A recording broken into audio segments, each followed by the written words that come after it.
ब्रह्मसूत्रम। ब्रह्मसूत्र ग्रंथ में page number 996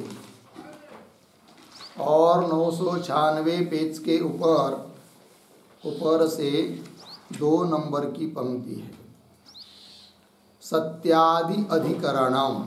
ठीक, तो बात यह चल रही है तृतीय अध्याय तृतीय पाद, और तृतीय अध्याय के तृतीय पाद का यह आज नया 24 नंबर का अधिकरण चालू हो रहा है, और इस अधिकरण का नाम है सत्यादि अधिकरणम।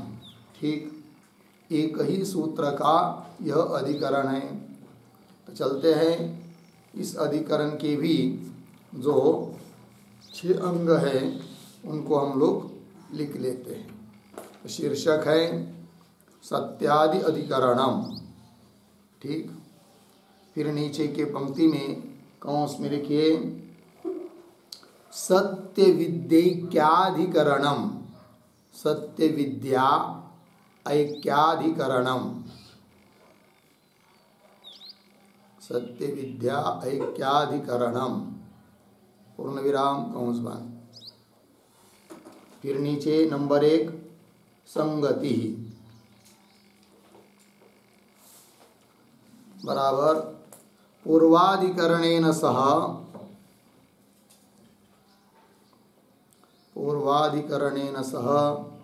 अस्य अधिकरणस्य दृष्टान्त संगति अस्ति। दृष्टान्त संगति अस्ति पूर्ण विराम। तथा ही पूर्वाधिकरणे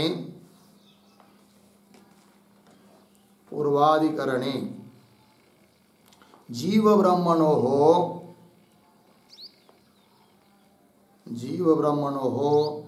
व्यतिहारोपदेश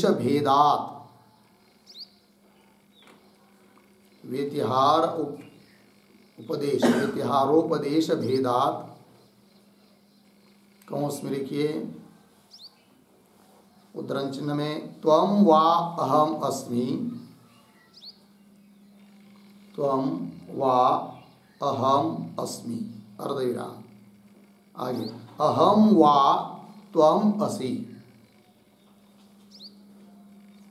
अहम वा त्वं असि उद्धरण चिन्ह बंद। इस प्रकार जीव ब्रह्म के व्यतिहार उपदेश परक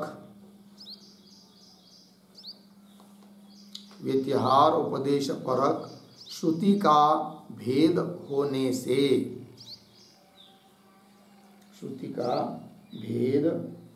से कौंस बंद। आगे द्विरूपा मति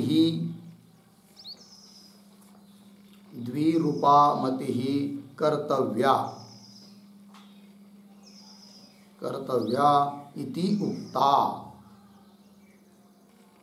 इति उक्ता पूर्ण विराम। एवं इह अपि उद्धरण चिन्ह में जयति इमाल लोकान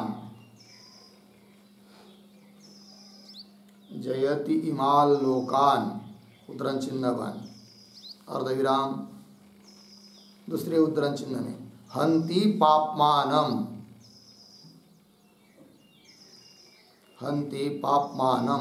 उद्धरण चिन्ह बन इति लोकजय पापहनन रूप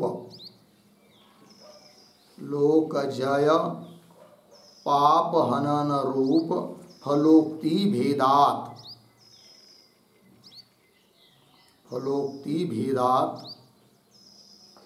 विद्याभेदः स्यात्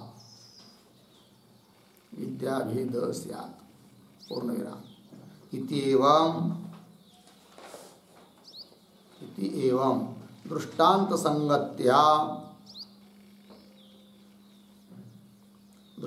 संगत्या इदम अधिकरणम आरभ्यते। इदम अधिकरणम आरभ्यते पूर्ण विराम। देखो भाई अर्थ तो दो वाक्यों में सत्य विद्या बताई है किंतु फल अलग अलग बताया है। अतः वो दो वाक्यों में कही गई बृहदारण्यक उपनिषद में सत्य विद्या भिन्न भिन्न है या एक है, ये प्रश्न उठता है।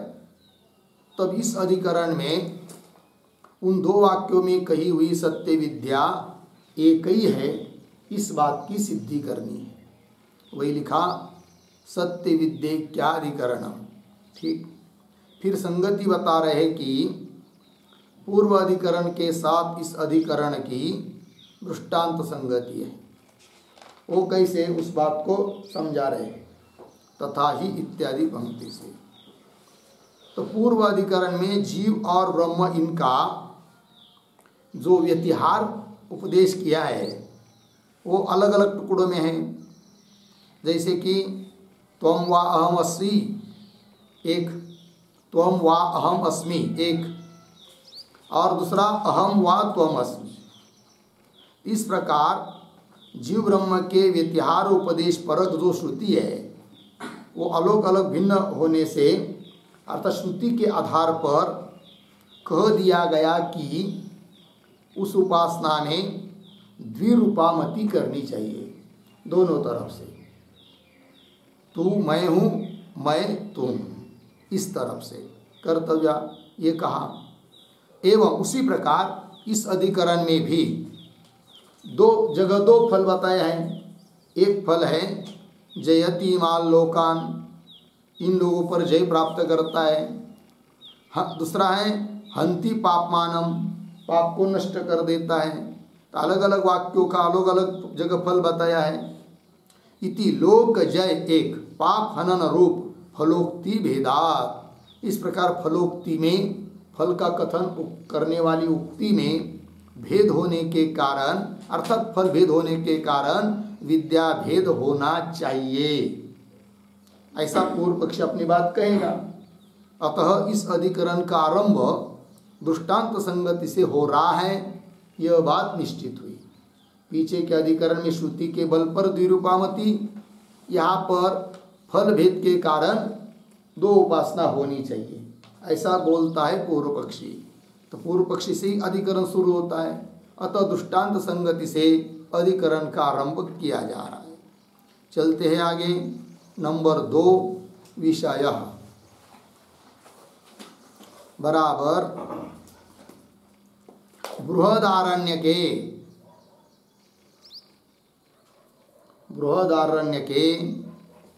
उक्तायाः सत्य विद्यायाः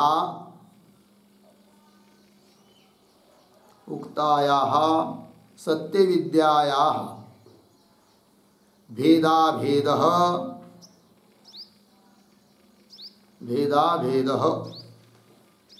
अस्य अधिकरणस्य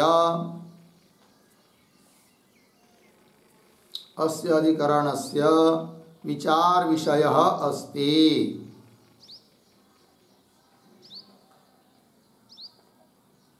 विचार विषयः अस्ति। ठीक, देखो भाई, तो बृहदारण्यक उपनिषद में तो जो सत्य विद्या बताई गई है दो जगह, 5-4-1 में, 5-5-2 में, वो आएगा सब श्रुति कौन कौन है वो। तो उसमें जो कही हुई सत्य विद्या है वो भिन्न भिन्न है क्या एक है, भेदाभेद। यही इस अधिकरण का, उस सत्य विद्या के बारे में जो भेदाभेद, वही इस अधिकरण का विचार विषय है। तो चलते फिर आगे। नंबर 3 संशय बराबर वाजसनेयके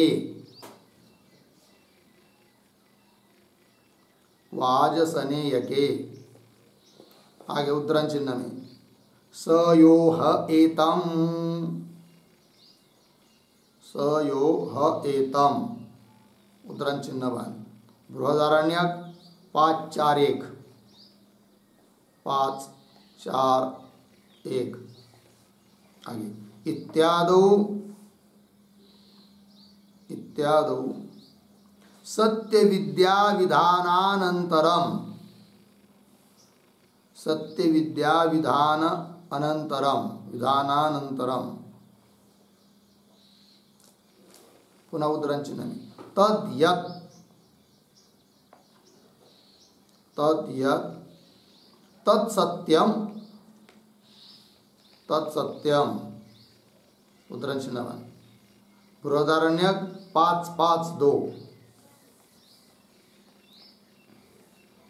5-5-2 इत्यादि ही इत्यादि श्रूयते इत्यादि ही श्रूयते पूर्ण विराम। तत्र किं द्वे एते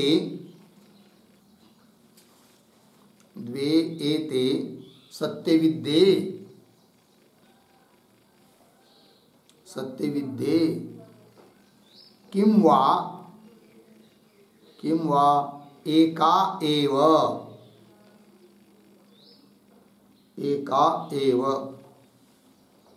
इति भवति संशयः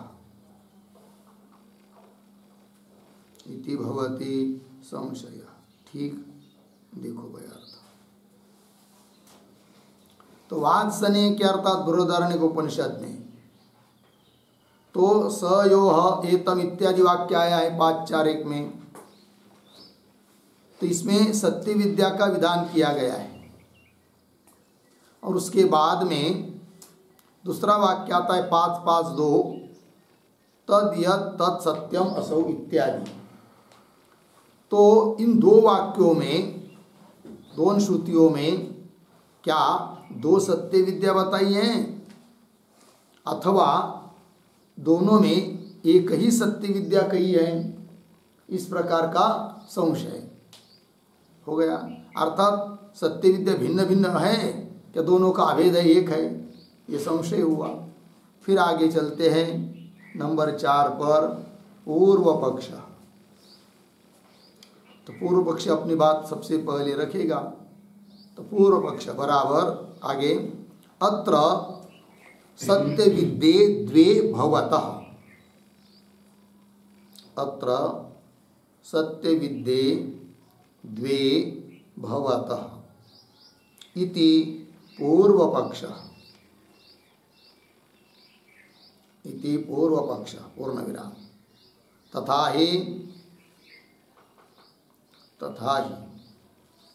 बृहदारण्यके श्रूयते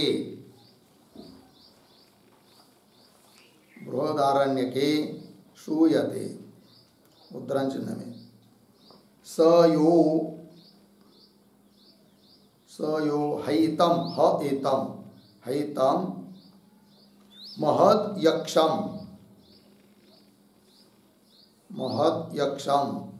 प्रथमजम वेद सत्यम ब्रह्म इति अर्धविराम। जयति इमान् लोकान् उद्धरण चिन्ह बंद। जयति इमान् लोकान् आगे उद्धरण चिन्ह बंद इति कौंस में लिखिए जो भी इस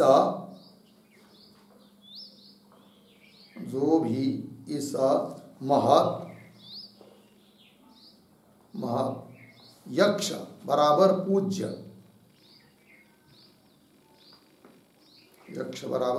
आगे प्रथम उत्पन्न हुए को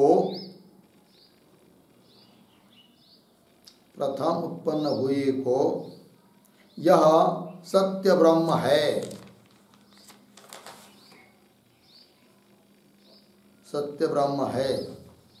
ऐसा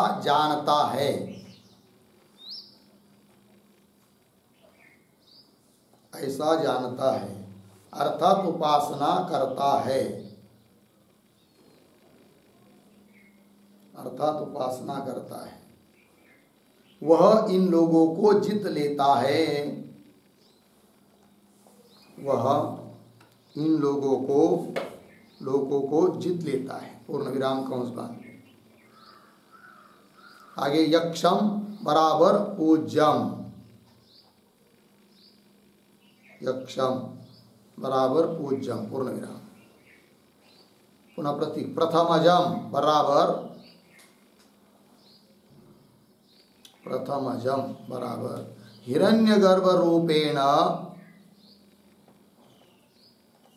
हिरण्यगर्भ रूपेण प्रथमम उत्पन्नम इत्यर्थः,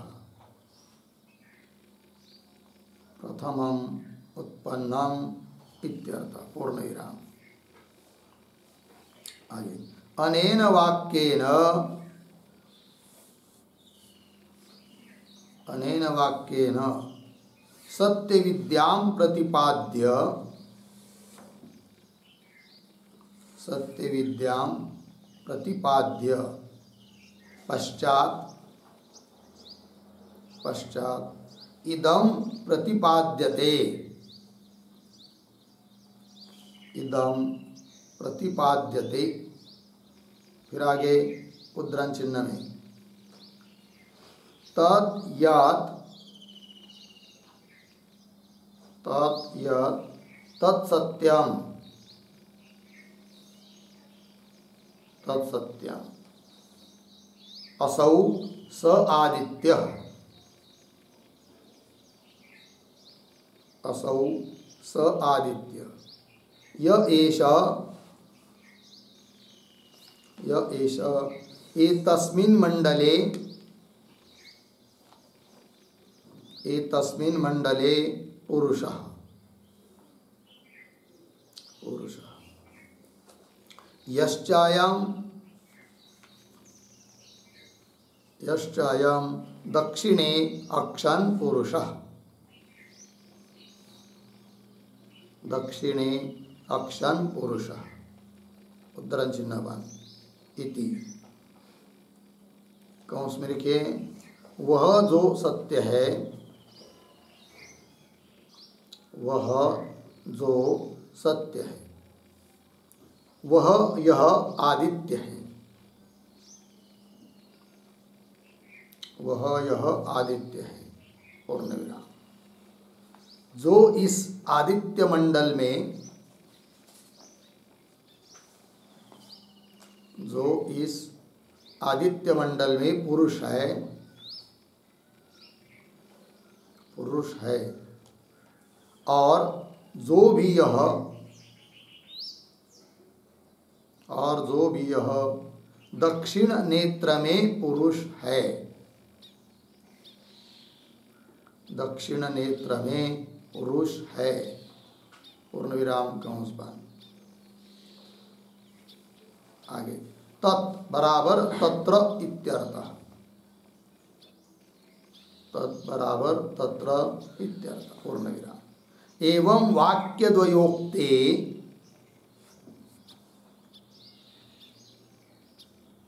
वाक्यद्वयोक्ते सत्य विद्ये, सत्य विद्ये द्वे भवतः, द्वे भवतः पूर्ण विराम। आगे कंस में कुतः प्रश्न चिन्ह, आगे की तरफ बांध देकर कंस बांध। फल भेदात पूर्ण विराम। यक्ष वाक्ये, यक्ष वाक्ये लोकजय फलम उक्तम अस्ति,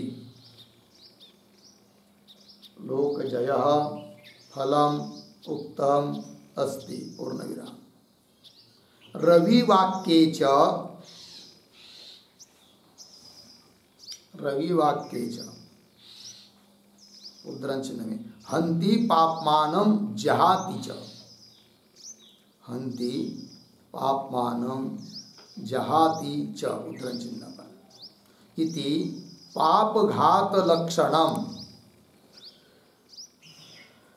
पापघात लक्षणम पृथक फलम श्रूयते, पृथक फलम श्रूयते पूर्ण विराम। तस्मात् विद्याभेद अस्ति,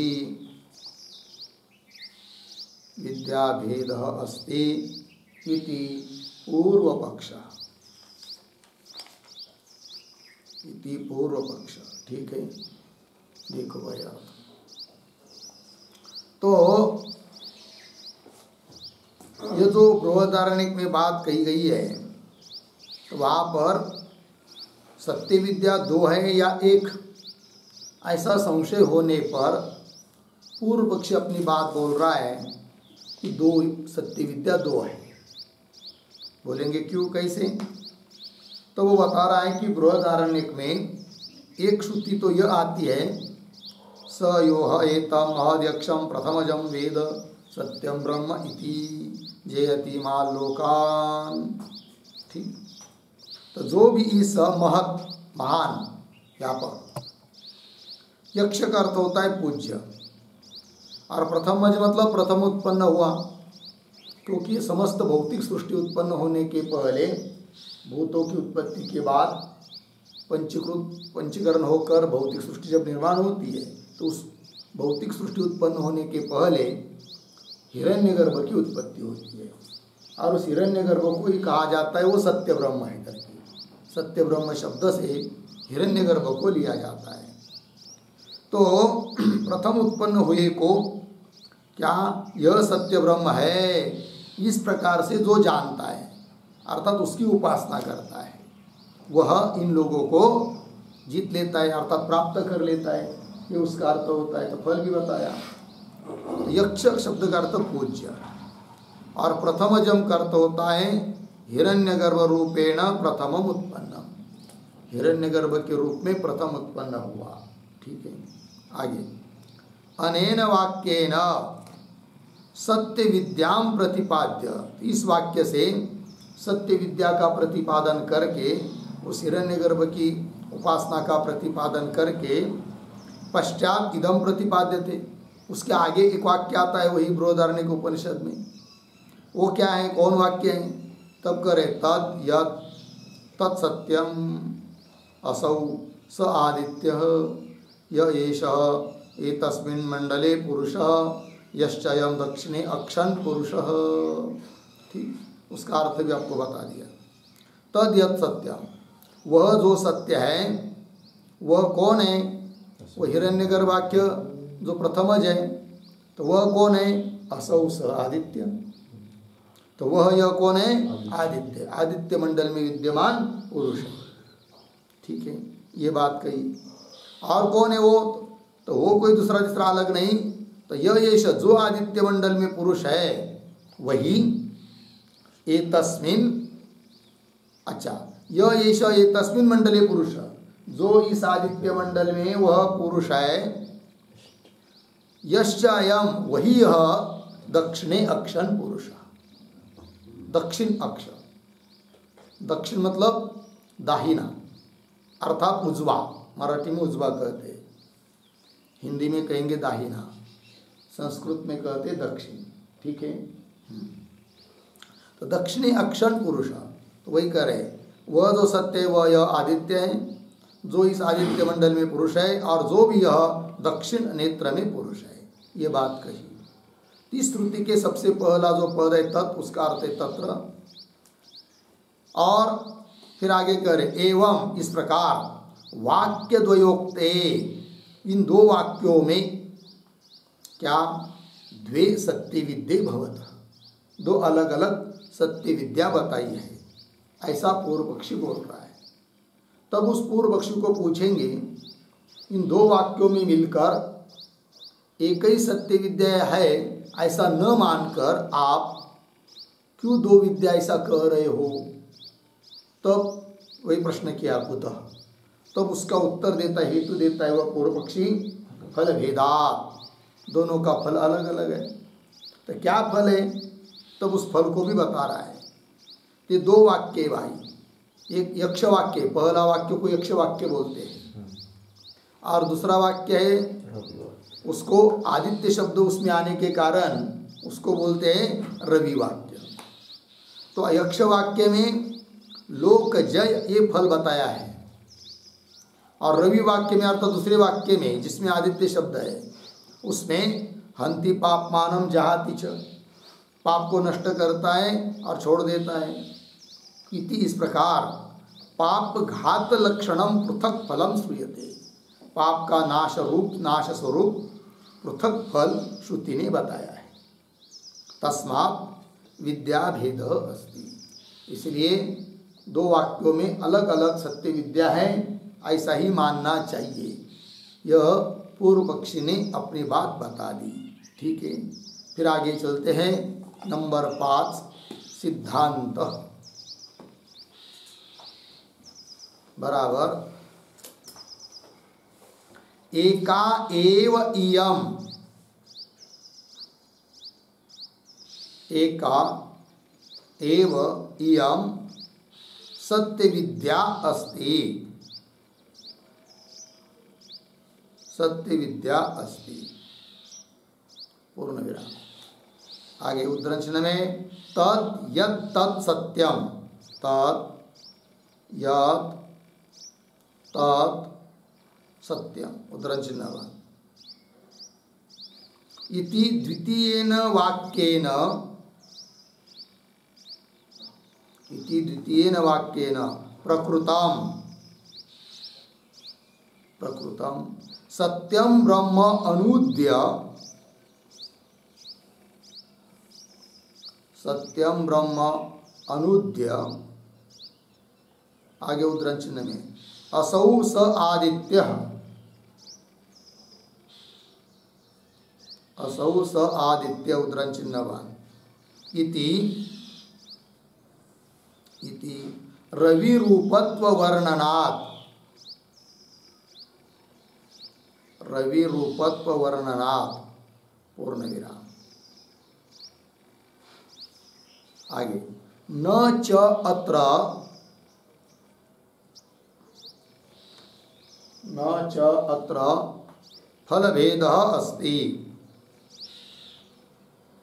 फलभेदः अस्ति पूर्ण विराम। आगे पापघातस्य, पापघातस्य अंगोपास्ति फलत्वेन, अंगोपास्ति फलत्वेन अर्थवादत्वात्, अर्थवादत्वात् पूर्ण विराम। फिर आगे उद्धरण चिन्ह में अंगेषु फलश्रुति ही अर्थवाद, अंगेषु फलश्रुति ही अर्थवाद उद्धरण चिन्ह। इति न्यायेन, इति न्यायेन अविवक्षितत्वात्, अविवक्षितत्वात् पूर्ण विराम। आगे अथवा, अथवा अत्र उपासनायाम, अत्र उपासनायाम अधिकारी अश्रवणात्, अधिकारी अश्रवणात् श्रूयमाणस्य फलस्य एव, श्रूयमाणस्य फलस्य एव कामोपबन्धम, कामोपबन्धम कौंस में लिखिए इच्छा विषयत्व का, इच्छा विषयत्व का कौंस बंद अध्यारुत्य, अध्यारुत्य अधिकारिणी, अधिकारिणी कल्पयितव्ये सति, कल्पयितव्ये सति। फिर उद्धरण चिन्ह में पापघात लोकजय कामः, पापघात लोकजय कामः उपासीत, उद्धरण चिन्ह बांध। इति वक्तुम शक्यत्वात्, इति वक्तुम शक्यत्वात् विशिष्ट फलस्य विवक्षितत्वं भवति। विशिष्ट फलस्य विवक्षितत्वं भवति पूर्णविराम। तस्मात् एका एव इयं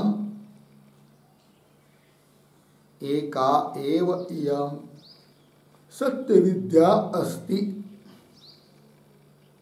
सत्य विद्या अस्ति इति सिद्धान्तः, इति सिद्धान्तः। ठीक है, चलिए भाई अर्थ देखिए। तब सिद्धांती कह रहे हैं कि वहाँ बृहदारण्यक उपनिषद में उन दो वाक्यों में कोई अलग अलग सत्य विद्या नहीं है, एक ही है। वही कह रहे एका एव इयं सत्य विद्या। बोलेंगे कैसे मालूम पड़ा तुमको?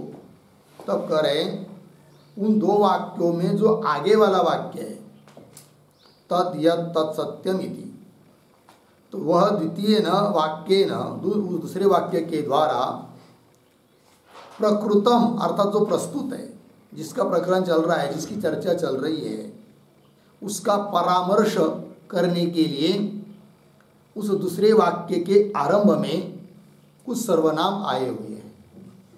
और सर्वनाम का काम यही होता है जो कि पीछे का परामर्शक होते हैं।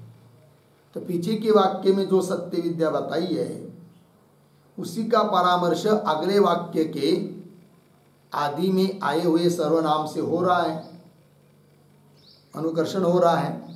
अतः दोनों में कही हुई विद्या जो कि सत्य विद्या है वह एक ही है, अलग अलग दो नहीं। ये सिद्धांत पक्ष। तो तद यत् तत् सत्यम इति द्वितीयेन वाक्येन प्रकृतम, प्रकृतम का अर्थ होता है प्रस्तुत। सत्यम ब्रह्म अनुद्य, सत्य ब्रह्म का अनुवाद करके, क्योंकि तद्यत इत्यादि के द्वारा पीछे का अनुवृत्ति आ रही, आकर्षण हो रहा है, परामर्शक है वो सर्वनाम। तो सत्यम ब्रह्म हिरण्यगर्भ जो कि उपास्य बताया है पीछे के मंत्र में, उसी का इस मंत्र में अनुवाद करके फिर आगे कहा है कि वह सत्य ब्रह्म नाम का हिरण्यगर्भ यही वह आदित्य है, आदित्य मंडल में विद्यमान पुरुष है। इस प्रकार उसको रवि रूप से वर्णन किया, सूर्य रूप से। इसलिए यहाँ पर जो है वो एक ही विद्या है। अब जो पूर्व पक्ष ने बात कही थी कि दोनों जगह अलग अलग फल दिखाई दे रहा है, सुनाई दे रहा है, अतः फल भेद होने के कारण विद्या भेद होना चाहिए, उस पर बोल रहे हैं। अब न च अत्र फल भेद अस्ति च अत्र फल भेद न अस्ति। कैसे? तब करें पाप घातस्य अंगोपास्ति फलत्वेन, जो दूसरे वाक्य में फल बताया है कि पापों का नाश करता है वगैरह वगैरह, तो पाप नाश रूप जो फल है ना वह अंग उपासना का फल है, इसलिए वो अर्थवादात्मक है, मुख्य फल नहीं है। यदि मुख्य फल बताया होता दोनों जगह अलग अलग, तब तो उसके आधार पर दो विद्या है यह निर्णय हम लोग कर पाते। किंतु वो जो फल बताया है वह सत्य विद्या का मुख्य फल नहीं है, किंतु वह अंग उपासना का फल है। और अंग उपासना का फल जो होता है वह अर्थवादात्मक होता है, गौण होता है। वही कह रहे अंगेषु फल शुद्धि अर्थवाद, ये नियम चलता है। अंगों में जो फल बताया जाता है वो अर्थवादात्मक है। इति न्यायेन अविवक्षितत्वात्, इसलिए वो जो फल बताया है पाप का घात वगैरह, उसकी यहाँ विवक्षा नहीं है, अर्थात वो गौण है, मुख्य नहीं है। ये बात बता दी तो एक बात हो गई। इसलिए वो गौण फल होने के कारण उसके आधार पर दोनों जगह फल अलग अलग है, इसलिए विद्या भेद होना चाहिए, यह कह नहीं सकते, क्योंकि वह फल अर्थवादात्मक होने के कारण गौण है, मुख्य नहीं है।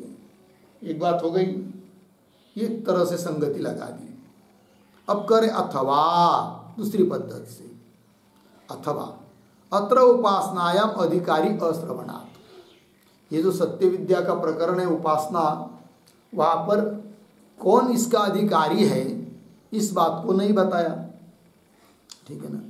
फिर अधिकारी का तो निर्णय करना पड़ेगा। और किसी भी उपासना में चाहे कर्म में अधिकारी कौन है इसका, इस बात का निर्णय वहाँ पर बताए हुए फल के अनुसार होता है। जैसे आता है कि नहीं, स्वर्ग कामो यजेत, तो जिसको स्वर्ग की कामना है तो स्वर्ग ये फल हुआ, और उस फल की जिसको इच्छा है वो यजन करे, यज्ञ करे, ये बात है। तो फल बताने से अधिकारी का निर्णय होता है, ठीक है। और ये जो सत्य विद्या है उसमें तो विशिष्ट रूप मुख्य फल न बताया हुआ होने के कारण अधिकारी का निर्णय नहीं कर पाते, और फल बताए बिना अधिकारी का निर्णय नहीं होता है। तो किसी भी विधान का, विद्या का, चाहे कर्म का, कौन फल है इस बात का निर्णय दो तरह से होता है। एक तो उस विधि वाक्य में ही जो उस विधि का मुख्य फल बताया है, तो और उस फल की कामना वाला जो है वह उस विद्या का अधिकारी कहलाता है। क्यों? वहाँ उस विधि का मुख्य फल यदि बताया नहीं है किंतु अर्थवाद में फल बताया है, और ऐसे अर्थवाद तो एक नहीं होता है, बहुत सारे होते हैं, अलग अलग अर्थवाद के रूप में अलग अलग फल, और मुख्य फल तो उस विधि का बताया नहीं है। तो ऐसे स्थिति में उन सभी अर्थवादों में बताया हुआ जो जो फल है उन सबको इकट्ठा करके वही उस उपासना का, चाहे उस कर्म का फल है, ऐसा निर्णय किया जाता है। और उस फल की इच्छा जिसको है वो उसका अधिकारी है, ये निर्णय होता है। और यहाँ भी प्रकृत प्रसंग में जो विद्या बताई है सत्य विद्या, उसका तो मुख्य फल तो विधि वाक्य के साथ साथ बताया नहीं, अतः उसका अधिकारी का भी निर्णय नहीं, क्योंकि फल नहीं हो तब अधिकारी का निर्णय। फिर फल का निर्णय कैसा करें? तो ये जो बताया है अंग उपासना का फल अर्थवादात्मक, एक जगह लोक जय और एक जगह पाप का नाश, तो ये अर्थवाद रूप फल होने से उन सब फलों को इकट्ठा करके वो सब फल ही उस सत्य विद्या का है, ऐसा निर्णय होता है। फिर उस प्रकार के उस विशिष्ट फल का जो अधिकारी, उस फल के कामना करने वाला जो, वो उस विद्या का अधिकारी है। अतः यहाँ पर भले अलग अलग फल दिखाई दे रहा है किंतु अर्थवादात्मक होने के कारण, अर्थात उन अर्थवादों में बताए हुए सभी फलों को एकत्र करके वही उस विद्या का फल है, ऐसा सिद्ध करने से, ऐसा मानने से ये कई फल हो गया, फल भेद नहीं रहा। अब फल भेद नहीं है तो विद्या का भेद है यह सिद्ध नहीं कर सकता है पूर्व पक्षी, क्योंकि फल भेद सिद्ध करने के लिए उसने हेतु यही दिया था कि फल का भेद है, किंतु अब फल का भेद तो सिद्ध नहीं हो पा रहा है, और फल भेद सिद्ध न होने से क्या विद्या का भेद नहीं कह सकता है। यह बात पंक्ति देखिए, अथवा अत्र उपासनायाम अधिकारी अश्रवणात्, अधिकारी का श्रवण न होने से, श्रूयमाणस्य फलस्य एव, तो जो भी अर्थवाद आदि में फल श्रुति ने बताया है उन सब फल का ही क्या, श्रूयमाणस्य फलस्य एव कामोपबंधम, अर्थात इच्छा विषयत्व, वही फल है सब मिलके, और उस फल की जिसको इच्छा है वह अधिकारी, तो सब मिलकर फल हुआ। अतः फल उस सत्य विद्या का अलग अलग नहीं है किंतु एक ही है, ये बात कह रहे। एवं कामोपबंधम, इच्छा विषयत्व का अध्यार करके, कामोपबंधम अध्यारुत्य अधिकारी कल्पयितव्ये सति,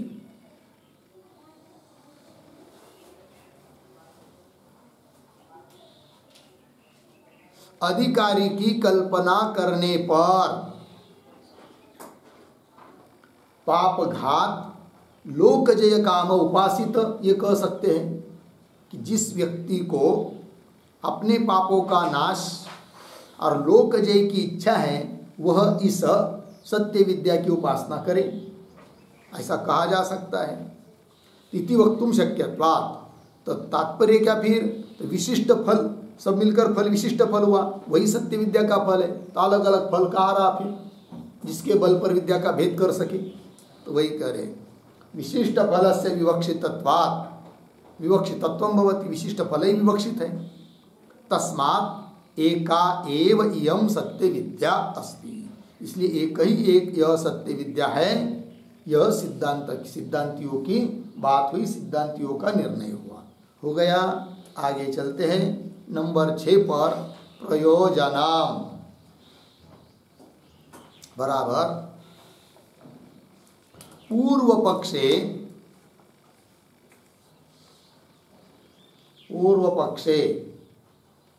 विद्याभेदात्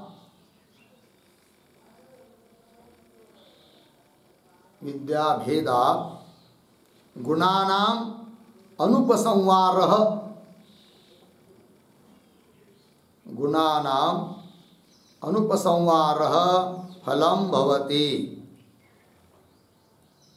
फलं भवति पूर्णविराम। सिद्धांते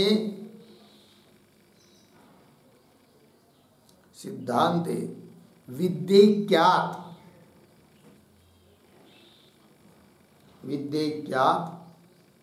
उपसंहारः फलं भवति, पूर्णविराम। इति एवं उभयोः फलभेदः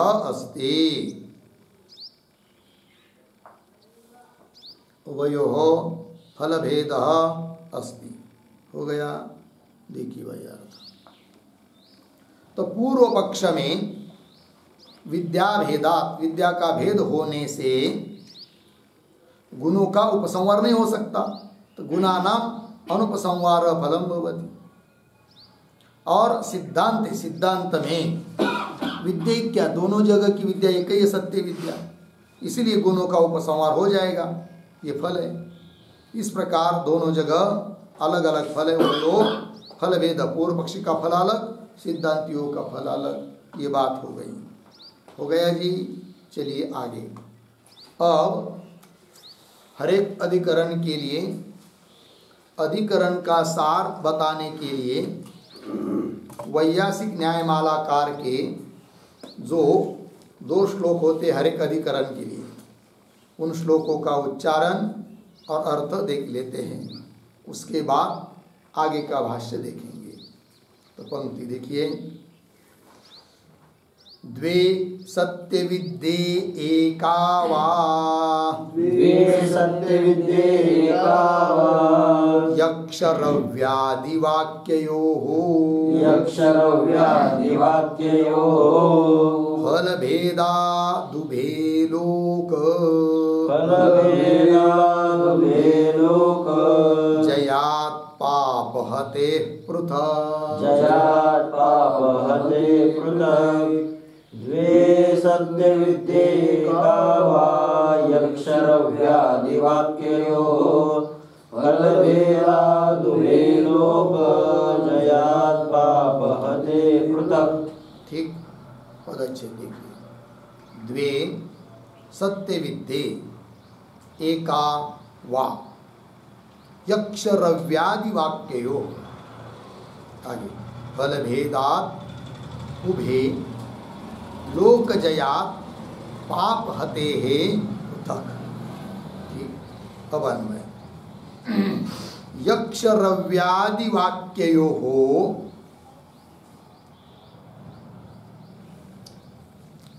पीछे सत्य विद्ये, उसके पीछे द्वे, आगे एका वा, फिर आगे लोकजयात्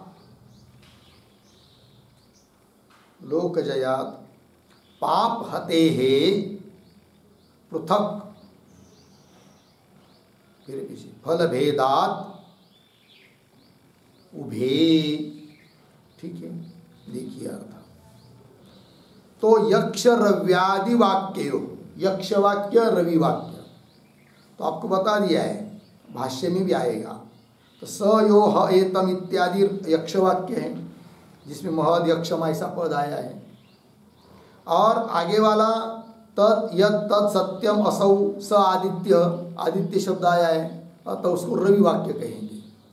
तो यक्ष वाक्य में और रवि वाक्यों में जो बताई हुई सत्य विद्या है, तो वे सत्य विद्ये द्वे, दो सत्य विद्या हैं, एक आवा या दोनों में एक ही सत्य विद्या कही है, ये हुआ विकल्प संशय। फिर अब पूर्व पक्षी अपनी बात बोल रहा है, वो कहता है कि पूर्व वाक्य में फल है लोकजय और आगे के वाक्य में फल बताया है पाप नाश, तो दोनों फल तो अलग अलग हुए और फल भेद होने के कारण विद्या का भेद होना चाहिए, पूर्व पक्षी का अभिप्राय। वही कह रहा है लोकजयात मतलब लोकजय रूप फल से पाप हते है पृथक, पाप का नाश रूप फल अलग है। तस्मात् कारण, इसलिए फल भेदात, फल का भेद होने से क्या उभे, क्या उभे, पीछे से कौन शब्द लाकर वाक्य पूरा होगा। फल भेदात उभे सत्य विद्ये, क्रियापद, क्रियापद अध्ययन करेंगे तो कौन सा होगा। फल भेदात उभे सत्य विद्ये भवतः, अध्यात्म द्विवचन है ना, देखिए भाई। तो अलग अलग फल होने से फल भेदात उभे सत्य विद्ये, सत्य विद्या दो अलग अलग है, विद्या विद्ये विद्या विद्ये द्विवचन है ना, तो दो फल दो सत्य विद्या है, ऐसा पूर्व पक्षी का अभिप्राय होगा। इतना चलिए अब आगे सिद्धांतियों का श्लोक। प्रकृताकर्षणादेका पापघातोऽंगधी फलम् अर्थवादोऽथवा मुख्यो युक्तोऽधिकृतिकल्पकः प्रकृताकर्षणादेका पापघातोऽंगधी फलम् अर्थवादोऽथवा मुख्यो युक्तोऽधिकृतिकल्पकः। ठीक पदच्छेद देखिए। प्रकृत आकर्षणात् एका पापघातः अंगधी फलम् अर्थवादः अथवा मुख्यः युक्तः अधिकृति कल्पकः। ठीक अन्वय, पूर्वार्ध सरल है। प्रकृत आकर्षणात् एका, फिर आगे पापघातः अंगधी फलम्, इतना हुआ। आगे चलिए अथवा, फिर आगे थोड़ा अंतिम में शब्द अधिकृति कल्पकः, पीछे मुख्यः और पीछे अर्थवादः, आगे युक्तः। ठीक, देखो भाई अर्थ। तो सिद्धांती कह रहे प्रकृत आकर्षणात्, दूसरा जो वाक्य है तत् यत् तत् सत्यम इत्यादि, उसके आरंभ में जो सर्वनाम शब्द आए हैं वे पूर्व के परामर्शक हैं और पूर्व में सत्य विद्या बताई है, अतः उसका ही परामर्शक होने के कारण वो दो विद्या नहीं है, एक ही है सत्य विद्या। वही कह रहे प्रकृत आकर्षणा, प्रकृत का आकर्षक होने से परामर्शक होने से एका विद्या। फिर बोलेंगे हमने कहा है फल अलग अलग है, उसका क्या, लोकजय और पापनाश। तब पूर्व सिद्धांती कह रहे हैं पाप घात, पापों का जो नाश है वह अंगधि फलम, वह अंगधि, धी शब्द का अर्थ उपासना, तो अंगधि फल मतलब अंग के उपासना का फल है। उस विद्या में जो भी मुख्य अंगी एक होता है और उसके अंग होते हैं, तो उस अंग के उपासना का फल है, इसलिए वो गौण फल है, मुख्य फल नहीं है। अतः उसको लेकर विद्या का भेद सिद्ध नहीं कर सकते, ये सिद्धांतियों का अभिप्राय। तो अंगधि फलम, एक बात तो ये हो गई। क्यों? अथवा क्या? अधिकृति कल्पक, अधिकृति कल्पक शब्द का एक शब्द में थोड़ा अर्थ लिखिए, अधिकारी की कल्पना कराने वाला, अधिकारी की कल्पना कराने वाला,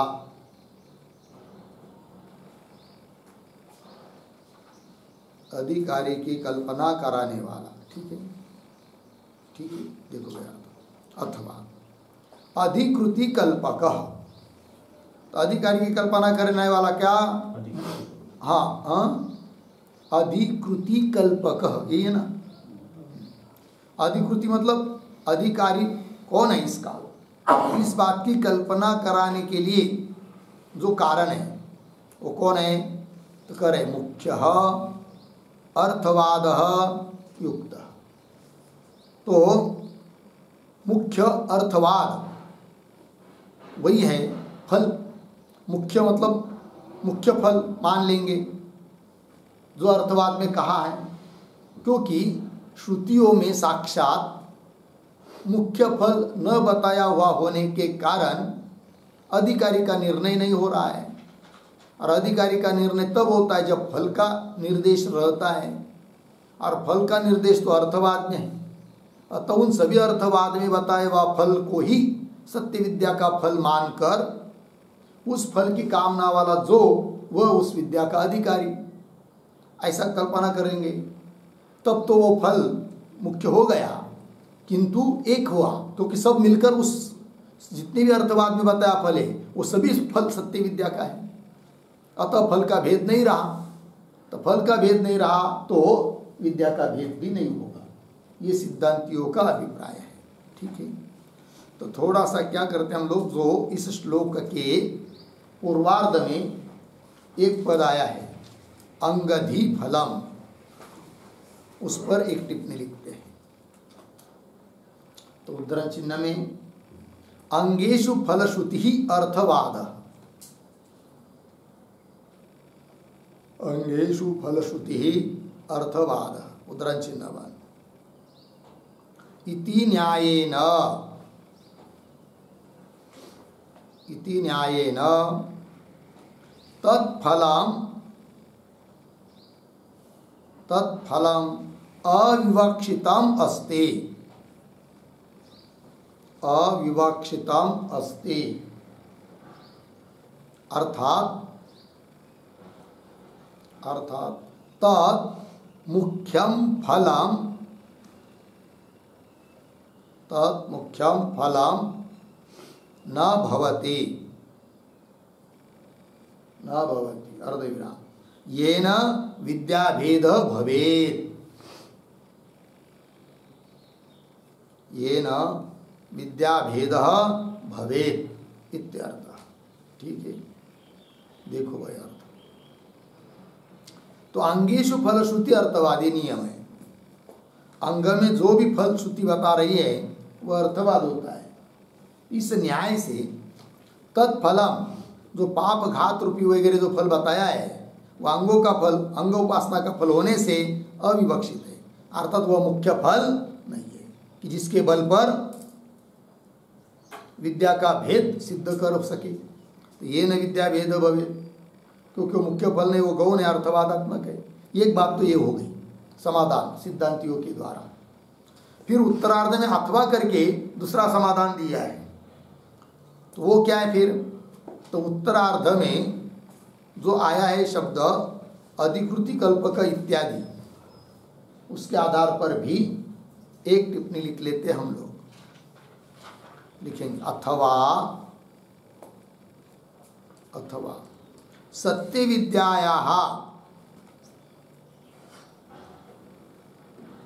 विद्यायाः अधिकारी अश्रुतः अस्ति। अधिकारी अश्रुतः अस्ति पूर्णविराम। मुख्य फल अश्रुतत्वात् मुख्य फलाश्रुतत्वात् पूर्णविराम। अतः श्रुत अर्थवादात्मक फलात् श्रुतार्थवादात्मक फलात् अधिकारी कल्पनीयः भवति।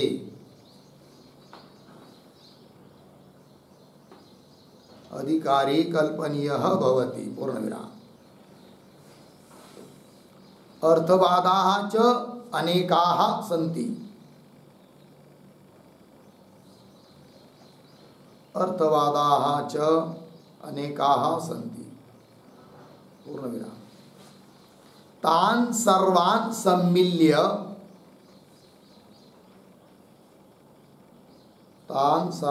सम्मिल्य फलं निश्चितव्यं भवति।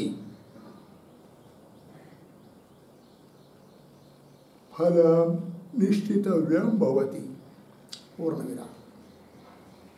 तेन लोकजय पापनाशादयः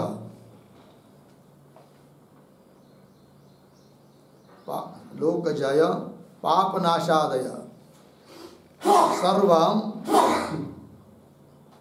सर्वं सत्यविद्यायाः मुख्यं फलं भवति। सत्यविद्यायाः मुख्यं फलं भवति पूर्णविराम। तस्मात् न विद्याभेदः इति अभिप्रायः। न विद्याभेदः इति अभिप्रायः। ठीक है, देखो भाई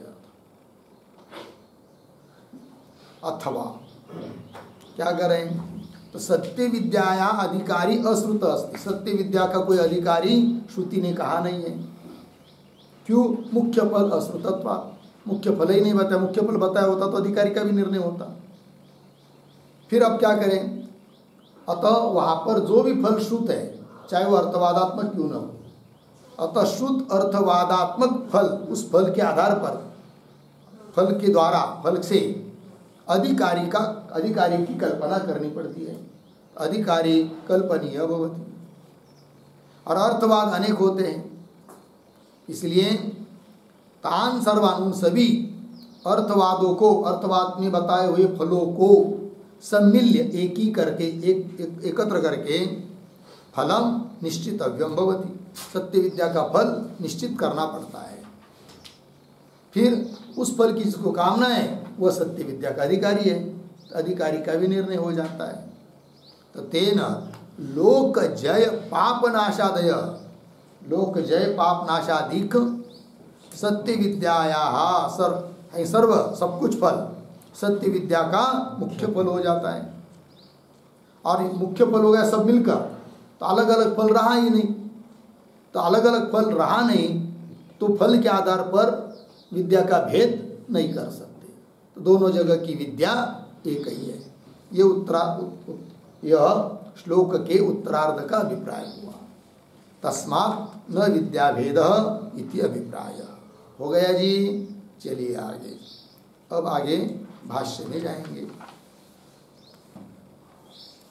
देखिए भाई, भाष्य में सह यो ह एतम महत् यक्षम प्रथमजम वेद सत्यम ब्रह्म, बृहदारण्यक उपनिषद 5:4-1 इत्यादिना वाजसनेयके सत्य विद्यां सनामाक्षरोपासनां विधाय अनंतरम आमनायते।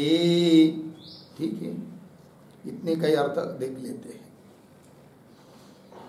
तो देखिए भाई, तो ये जो पद है ना अंतिम अंतिम में थोड़ा अन्वय, वाद सने यके इसके बाद, तो वाद सने यके इसके बाद एक शब्द छोड़कर सनामाक्षरोपासनाम पीछे सत्य विद्याम, फिर आगे विधाय, आगे सरल है।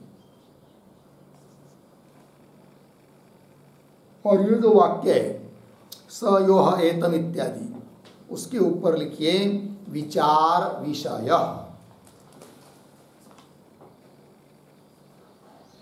विचार विषय, ठीक। और स योह एतम इत्यादि जो वाक्य है उसके पूर्व में भी एक छोटा वाक्य लिखते हैं अवतरण के रूप में, लिखेंगे सत्य विद्याम उदाहरति,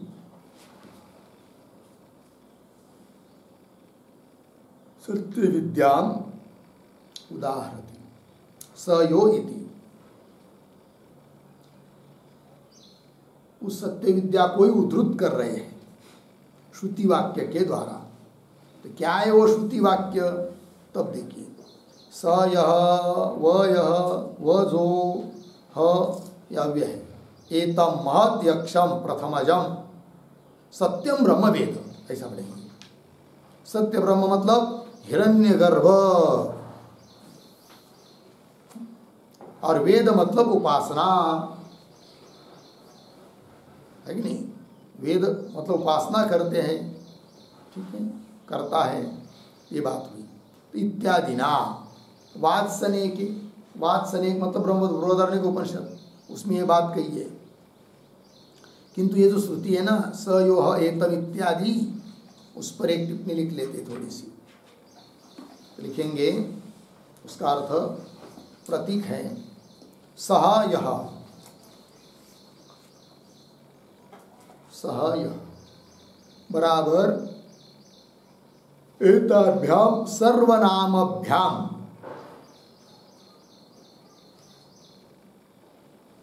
एताभ्याम सर्वनामभ्याम अविशेषेण, अविशेषेण अधिकारी उक्त, अधिकारी उक्त, पूर्ण विराम आगे ह बराबर, ह प्रतीक है, ह बराबर उपास्य प्रसिद्ध्यर्थ,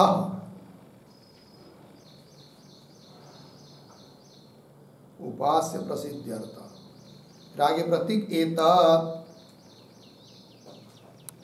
बराबर एतत् इति, एतत् इति बुद्धिस्थम उपास्यम परामृष्यते, बुद्धिस्थम उपास्यम परामृष्यते, पूर्ण विराम आगे तस्य व्यापकत्वम, तस्य व्यापकत्वम महत् शब्देन प्रतिपाद्यते, महत् शब्देन प्रतिपाद्यते, पूर्ण विराम। फिर आगे प्रतीक महत् बराबर व्यापकम, व्यापकम अर्ध विराम। यक्षम बराबर पूज्यम,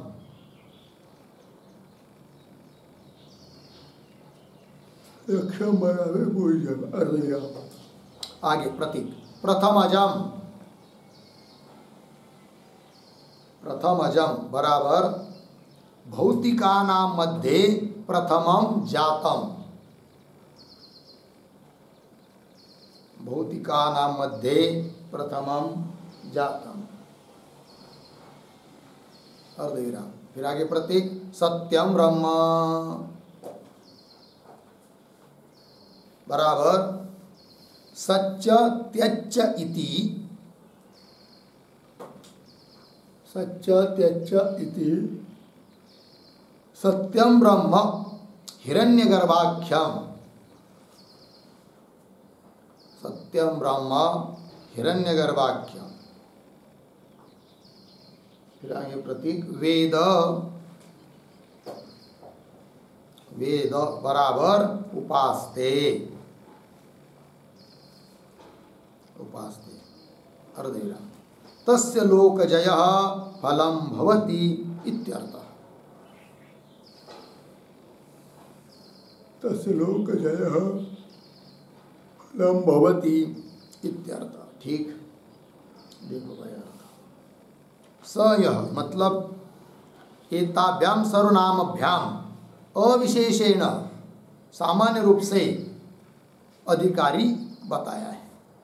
सामान्य रूप से जो कोई, आगे ह उपास्य प्रसिद्ध अर्थ, उपास्य की प्रसिद्धि के लिए ह ये पद आया है। फिर आगे एतत्, एतत् मतलब एतत् का अर्थ कर रहा है। एतत् इति बुद्धिस्तम उपास्यम परामर्शते। एतत् शब्द बुद्धि में जो स्थित उपास्य करके बैठा है उसका परामर्शक कर रहा है एतत् शब्द। ठीक है, फिर आगे तस्य व्यापकत्व महत् शब्देन प्रतिपाद्यते, और वह उपास्य तत्व व्यापक है, इस बात को महत् शब्द से कहा जा रहा है। फिर आगे महत् मतलब व्यापकम, यक्ष का अर्थ होता है पूज्य, पूज्यम हो गया। प्रथमजम मतलब भौतिकानां मध्ये, सभी भूत भौतिक पदार्थों के बीच में प्रथमम जातम, सबसे पहले उत्पन्न हुआ हिरण्यगर्भ। फिर सत्यम ब्रह्म मतलब सच तच, सत और तत्स्वरूप इति। सत्यम ब्रह्म कौन? हिरण्यगर्भाख्यम वेद अर्थात उपासते, उसकी उपासना करता है। तस्य लोकजय फलम भवति इत्यर्थ, उसको लोकजय रूप फल प्राप्त होता है, ये बात हो गई। इस मंत्र का अर्थ हुआ। आगे चलिए, तो स यो ह एतम यत् ह एतम महद्यक्षम प्रथमजम वेद सत्यम ब्रह्म इत्यादिना वाजसनेयकी। वात्सने मतलब बृहदारण्यक उपनिषद में क्या जी? स नाम अक्षरोपासनाम सत्य विद्या। मतलब क्या? तो स नाम अक्षरोपासनाम, इसका अर्थ लिखिए। तो नाम घटक, नाम घटक अक्षरोपासना विशिष्टाम, अक्षरोपासना विशिष्टाम इत्यर्थः।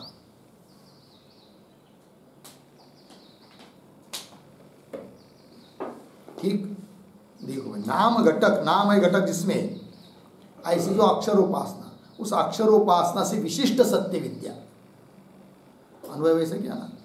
तो अक्षरोपासना, नाम अक्षर की उपासना के साथ साथ सत्य विद्याम विधाय, सत्य विद्या का विधान किया, और उसका विधान करने के बाद विधाय अनंतरम आमनायते, बाद में आगे वाला वाक्य आता है। वो कौन है आगे वाला वाक्य? वो दे रहे आगे। ठीक है, यह क्या? सत्य नामाक्षरोपासना। ठीक है, सॉरी, स नाम अक्षरोपासना मतलब नाम अक्षर की उपासना के साथ, तो वहीं पर नाम अक्षर की उपासना भी आती है। नाम अक्षर की उपासना मतलब जैसे उदाहरण सत्यम, यह शब्द है, इसमें 3 शब्द है, स, त और य। उनमें स और य ये सत्य है ऐसा समझना, और बीच वाला जो त वह मिथ्या है ऐसा समझना, क्योंकि अनृत शब्द में भी त आया है। किंतु उस मिथ्याभूत त को दोनों सत्य शब्दों की पुष्टि मिली है, इधर से स की, उधर से य की। अतः वह झूठा होता हुआ भी त सत्य जैसा मालूम पड़ता है। इस प्रकार का वो सब चिंतन वहाँ बताया है, उसी को वहाँ कह दिया है क्या? नामाक्षर उपासना। सत्यम इस नाम रूप अक्षर की उपासना, उसके साथ साथ सत्य विद्या का कथन स यो ह एतम इत्यादि बृहदारण्यक के श्रुति वाक्य में किया है। फिर उस कथन के बाद, विधान करने के बाद, विधाय उनका विधान करके अनंतरम आमनायते। ठीक है ना,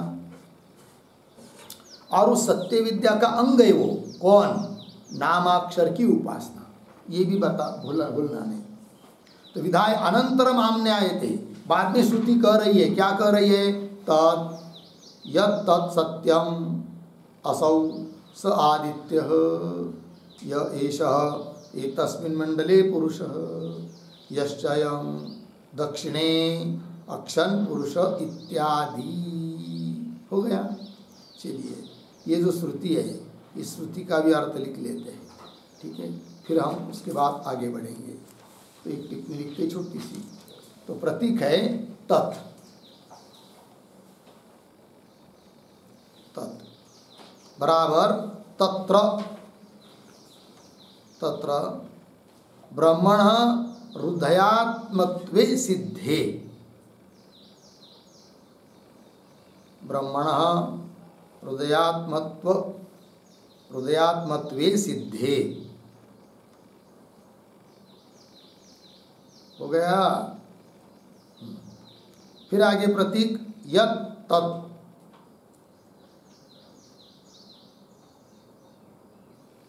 यत् तत् बराबर पूर्व प्रकृतम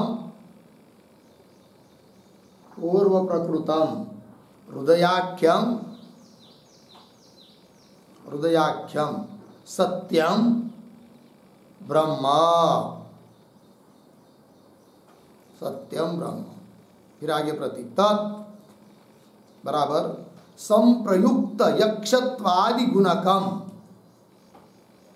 संप्रयुक्त यक्षत्वादि गुणकम अर्धविराम स असौ आदित्य मंडले, स असौ आदित्य मंडले अक्षिणी च पुरुषः, अक्षिणी च पुरुषः। फिर आगे तस्य तस्य क्रमशः अहर इति, अहर इति अर्धविराम अहम च इति,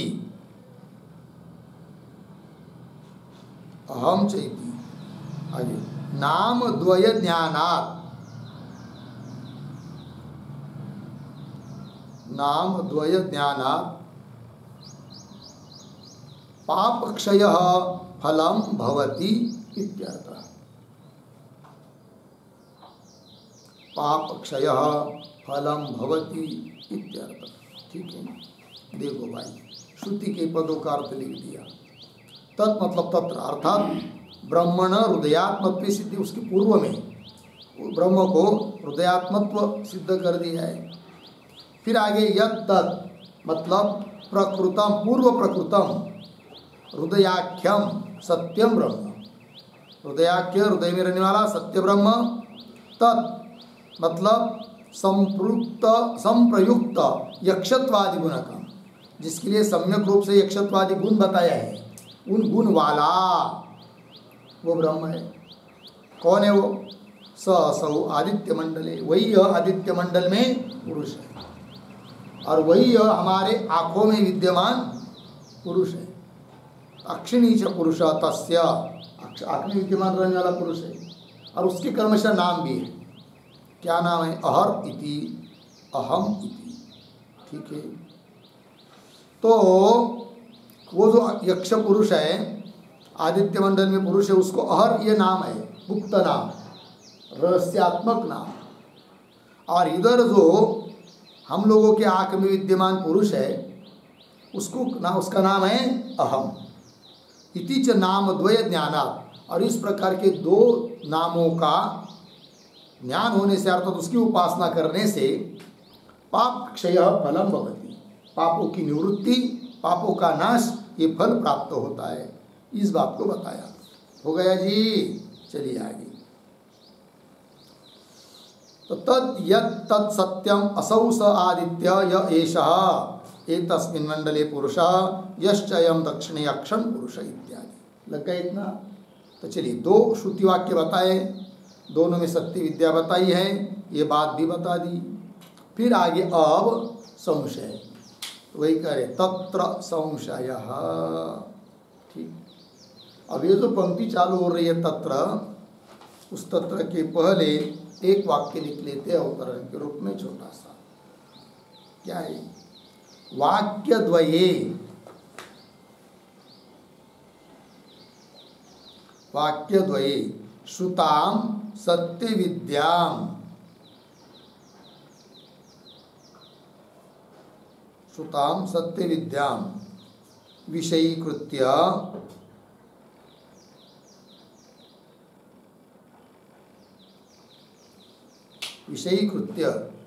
आगे फल भेदात, फल भेदात, फिर आगे प्रकृत आकर्षणाच्च,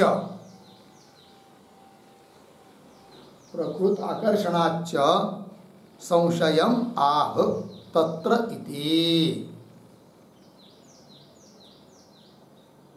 संशयम आह तत्र इति। ठीक है, देखो भाई अर्थ। तो वाक्य द्वय, दो वाक्य बता दिया है। उन दो वाक्यों में श्रुत जो सत्य विद्या है उसको ही विषय बनाकर संशय हो रहा है। क्यों संशय हो रहा है? कि एक तरफ देखा जाए तो फल भेद दिखाई देने के कारण विद्या का भेद होना चाहिए, ये विकल्प मन में आ रहा है। और दूसरी तरफ से विचार करेंगे तो दूसरे वाक्य में प्रकृत का ही परामर्श है, आकर्षण है, जो पीछे के वाक्य में बात कही है। तो प्रकृत आकर्षणाच, और प्रकृत का ही जो प्रस्तुत है उसका ही आकर्षण, उसकी अनुवृत्ति होने से, उसका ही परामर्श होने से विद्या भिन्न कैसी होगी? फिर विद्या तो एक होनी चाहिए। अतः ये संशय के लिए कारण बन गया। फल, उधर फल का भेद दिखाई दे रहा है, इधर प्रकृत का परामर्श दिखाई दे रहा है। तो प्रकृत को परामर्श मानकर विद्या का भेद हो सकता है, किंतु फल का भेद मानकर विद्या का भेद हो सकता है। इसलिए संशय निर्माण हो रहा है। तब उस संशय का आकार क्या है वो दे रहे, तत्र संशय किम द्वे एते सत्य विद्ये किम वा एका एव इति, ये संशय हुआ। इस वाक्य के थोड़ा अन्वय, किम एते पीछे द्वे सत्य विद्ये किम वा एका एव इति। देखिए भाई अर्थ, किम क्या ये दो सत्य विद्या है, किम वा अथवा एका एव इति, या एक ही है। लगे अर्थ, ये हो गया संशय का स्वरूप। ठीक है, फिर आगे चलते हैं। अब पूर्व पक्ष की बात आ रही है। तो द्वे इति तावत प्राप्त, तो द्वे इत्यादि पंक्ति के ऊपर लिखिए पूर्व पक्ष।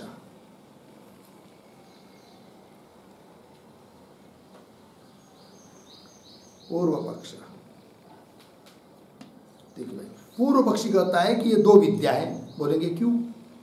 तो हेतु दे रहा है आगे की पंक्ति में, भेदेन ही फल संयोग भवति जयति माल लोकानिति पुरस्तात् अर्धविराम हंति पापमानम जाति च इति उपरिष्टात् पूर्ण विराम। ठीक है, देखिए भाई, शुरू का जो दो चार शब्द है उसमें अन्वय, ही फल संयोग पीछे भेदेन भवति,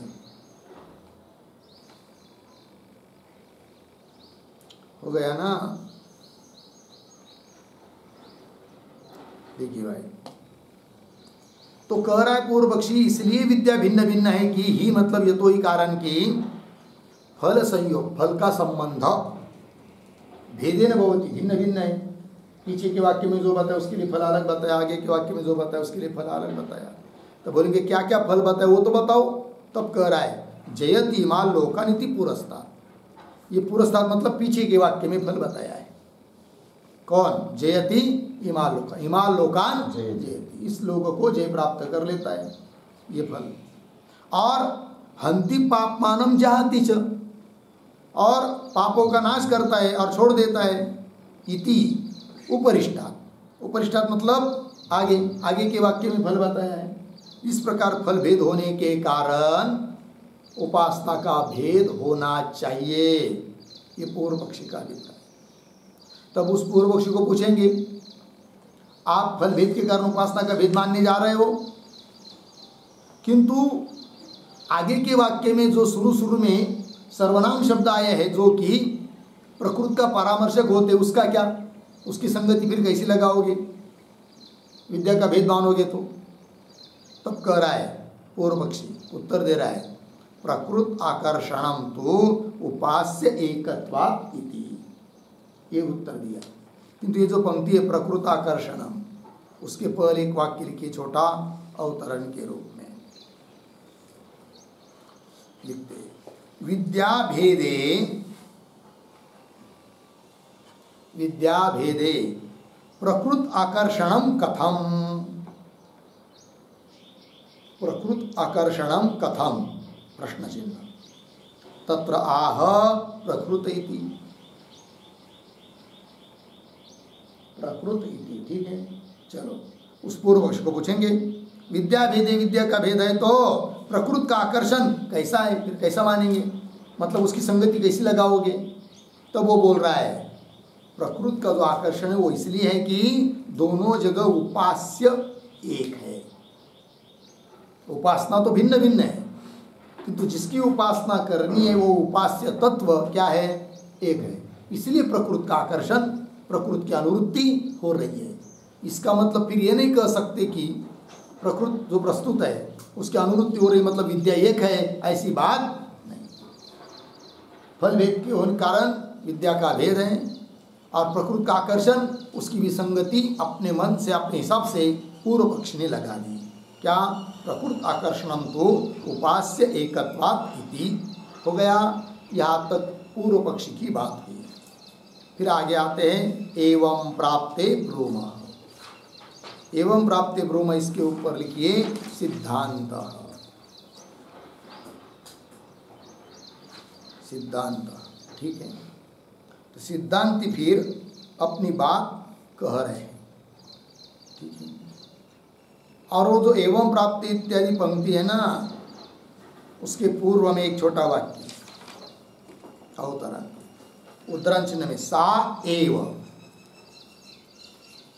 उद्धरण चिन्ह वाक्य इति सूत्र अवयवेन, सूत्रावयवेन, सूत्रावयवेन सिद्धांतम आह, ठीक। चलिए, सा एव इत्यादि जो सूत्र के अवयव है, सूत्र के पद है, उसके माध्यम से ही सिद्धांती अपनी बात बोल रहे हैं।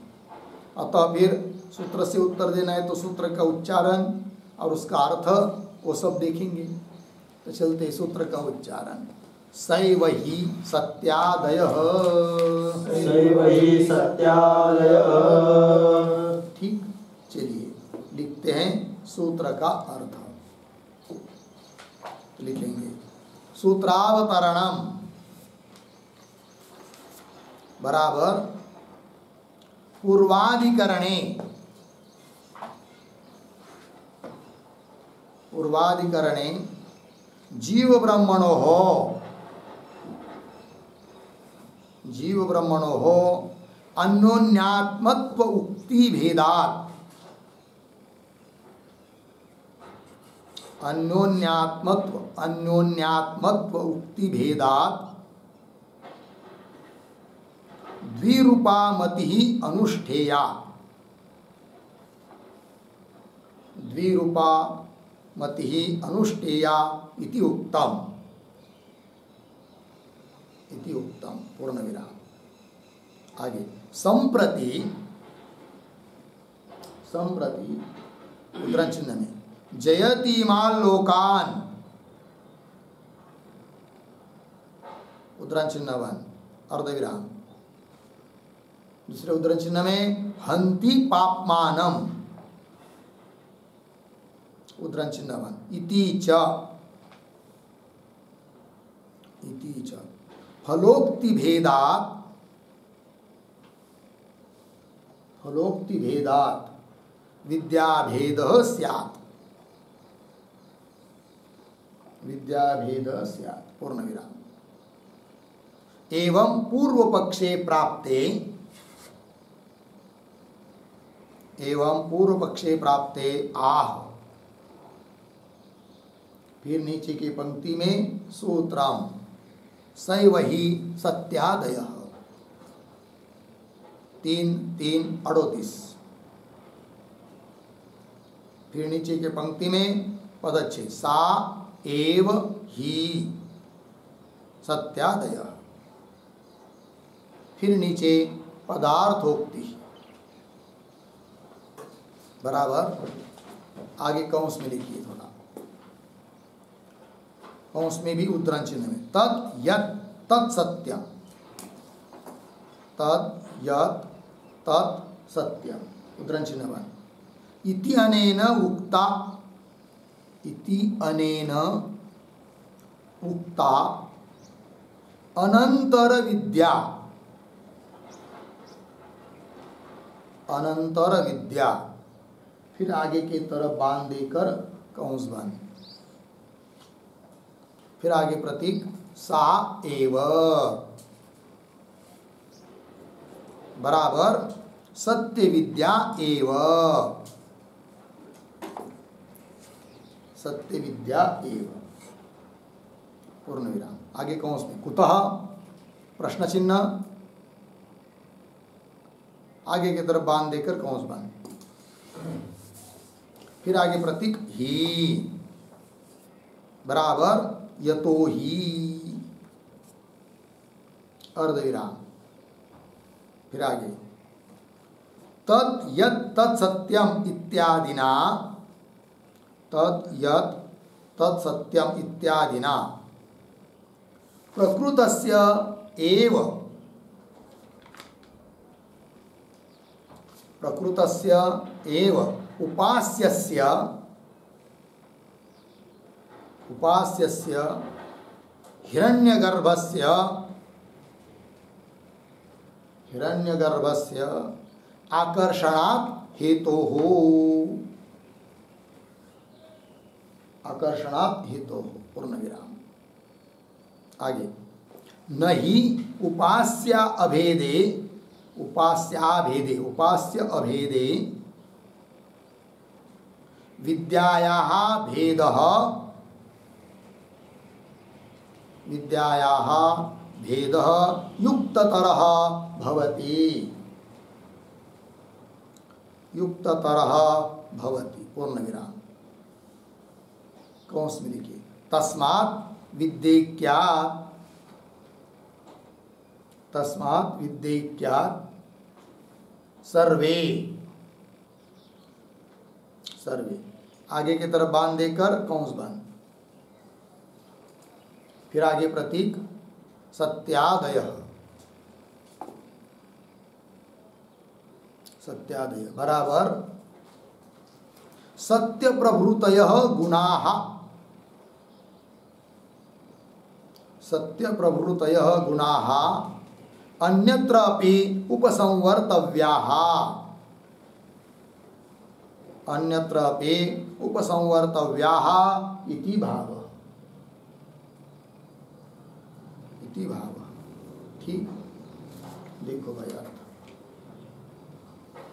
तो सूत्रावतरण में लिख रहे हैं पूर्वाधिकरण में, पूर्वाधिकरण का संदर्भ, पूर्वाधिकरण में जीव ब्रह्मणो हो अन्योन्यात्मत्व उक्ति भेदा, अन्योन्यात्मता बताने वाली उक्ति भिन्न भिन्न होने से वही मैं हूँ तू ही मैं हूँ, इस प्रकार द्विरूपामति अनुष्ठेय, दो प्रकार से मति बुद्धि की उपासना अनुष्ठान करने योग्य है, इस बात को कहा। अब संप्रति इदानीं जयतीमा लोकान हंति पापमानम इति च फलोक्ति भेदा, फल के उक्ति का भेद होने से विद्या भेद होना चाहिए, ये पूर्व पक्षी। और ऐसा पूर्व पक्षी प्राप्त होने पर सूत्र के माध्यम से उत्तर दे रहे हैं सही वही सत्यादय। तब पार्श्व में लिख रहे कौंस में पदार्थोक्ति में तत् यत् तत् सत्यम इति अनेन उक्ता, ये दूसरा वाक्य है ना, उसमें कही हुई जो विद्या है अनंतर विद्या, बाद में कही हुई विद्या, वो कौन है? सा एव, वही है वो जो पीछे बताई है। सा एव सत्य विद्या एव, कुतः कारण ही, यतो ही कारण की तत् यत् तत् सत्यम तद यत् तत्सत्यम इत्यादि के द्वारा प्रकृतस्य एव उपास्य से प्रकृत जो उपास्य है हिरण्यगर्भ उसका ही आकर्षण है, उसका ही उसकी अनुवृत्ति है, उसको ही आगे ले आ रहे उपास्य के रूप में। और वही यदि उपास्य है दोनों जगह तो क्या आगे करे, नहीं उपास्य भेदे विद्याया भेद युक्त तरह भवती, नहीं कान्वय भवती के साथ क्या उपास्य में अभेद होने पर विद्या का भेद मानना युक्ति युक्त नहीं है। अर्थात दोनों जगह की विद्या एक ही है, सत्य विद्या। अच्छा एक है तो फिर क्या करे, तब करे तस्मात् विद्या, विद्या एक होने के कारण सर्वे, क्या सर्वे आगे करे सत्यादय, अर्थात सत्य प्रवृत्ति इत्यादि जो गुण है पीछे के मंत्र में बताए हुए आगे के मंत्र में बताए हुए, तो उस सत्य विद्या का अनुष्ठान करते समय सभी गुणों का, इसका उधर भी, इधर के गुणों का उधर, उधर के गुणों का उधर उपसंहार अर्थात संग्रह करना चाहिए। इस मंत्रों को लेकर सत्य विद्या की उपासना कर रहे, हिरण्यगर्भ की उपासना कर रहे, तो आगे के गुण भी इधर लेना, और आगे वाले मंत्रों को लेकर उस हिरण्यगर्भ की उपासना कर रहे हो तो इस मंत्र में बताए हुए जो गुण है उसको भी उधर लेना, उपसंहार। तो सत्य प्रवृत्तय गुणा अन्यत्र उपसंवर्तव्या इति भाव हो गया। ये हुआ भाई सूत्र का अर्थ। अब इस आगे का सूत्र पर जो भाष्य है उसका विचार हम लोग कल करते हैं। ओम पूर्णमद पूर्णमिदं पूर्णात् पूर्णमुदच्यते पूर्णस्य पूर्णमादाय